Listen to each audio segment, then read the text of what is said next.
Ventures TV. Yeah, let's go! Rock Ventures, kahit saan ay tatawid. Rock Ventures, kaligayahan ng hatid. Rock Ventures, kahit saan makarating, hindi ka iiwanan. Good vibes lang kapatid. Rock Ventures, kahit saan ay tatawid. Pero sa atin, luma na yun.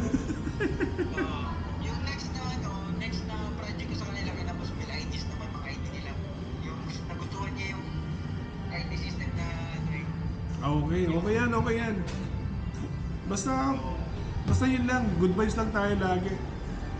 Oh boss, salamat na marami sa nandiyan ka palagi para sa akin. Salamat na marami. Hindi ko kailangan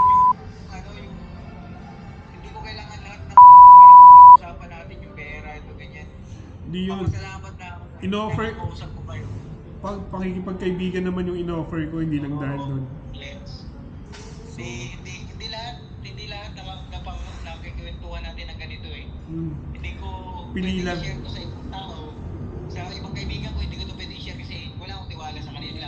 Kumbaga, kung ikaw isa ka sa share ko ng problema ko, ibig sabihin, malaki yung tiwala ko sa'yo. Salamat sa tiwala. Ganun din naman ako sa'yo.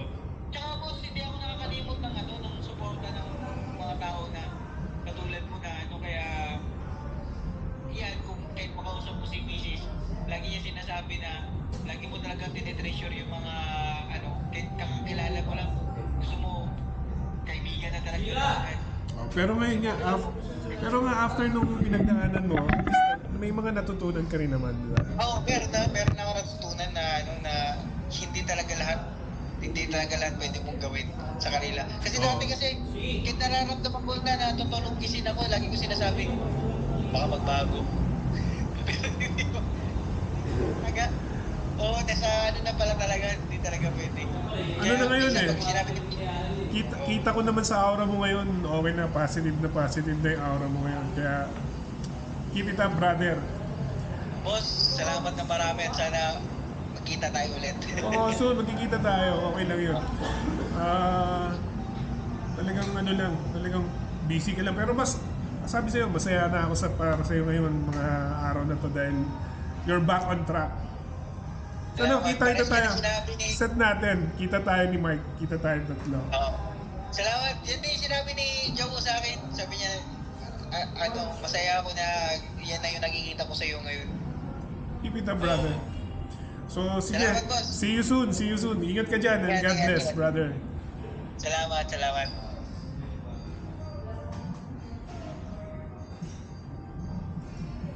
Yes, guys, that was our conversation with our good friend Joker ng Pinas or si Sir J. Fax. We talk about yung previous experience niya na hindi naging maganda sa kanyang mga pagdaan ng negosyo. But now, he's back on track. He's now have their own contract sa IT. No? So, hindi siya magaling. So, sabi ko na din naman muna siya mag-concentrate para makarecover siya. And now, we're very much happy for him kasi naka-recover na siya and okay na siya ngayon. During ng kamustahan namin nasa Palawan siya during that moment, meron kasi siyang ginagawang project doon and ayun, maganda naman yung kanyang project doon. Hanggang December ata siya doon eh. So when pagbalik niya, sabi ko, kita-kita kami tatlo ni Batman ng Pinasan, get together lang to catch up.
At this point, we'd like to thank our friends, Para Clothing,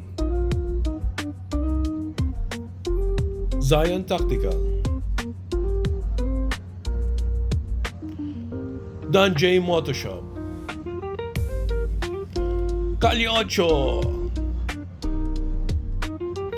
Muntinlupa Classico, Honda Rebel Owners Group,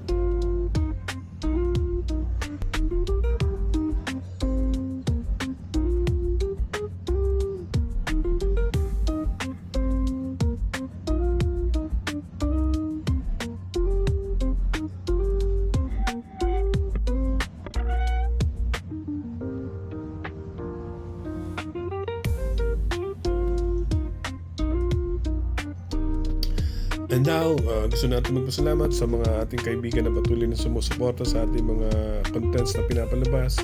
Salamat sa inyong patuloy na panunood at pagsuporta. Sana tuloy-tuloy lang po ang inyong pagsuporta. Sa mga hindi pa po nakasubscribe, please subscribe and share our YouTube channel. At meron din po tayo sa ating Facebook page. Please follow din po kayo doon. Rob Ventures TV and Rob Ventures po sa Facebook page. Maraming salamat po and a peace.